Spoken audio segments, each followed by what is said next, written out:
Hello, good day to all employers in Hong Kong. My name is Eileen G. Del Rosario. I'm 47 years old. I was born December 13, 1978. I am happily married. I have two kids, ages 24 and 17. I am a high school graduate. My working experience is in Hong Kong for 3 years and in Romania as a nanny in 3 years also.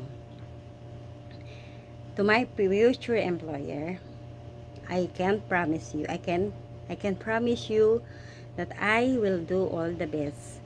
I will love your children. I will love your family as my own family. I do all the tasks that you given to me, and I will promise you that I will listen to your procedures and rules. I respect your family. I respect all the things in your house. I hope that you consider my application. I am honest, flexible, trustworthy, hardworking, hard-hearted, and I am a very patient person. I hope that you will hire me. Thank you and God bless.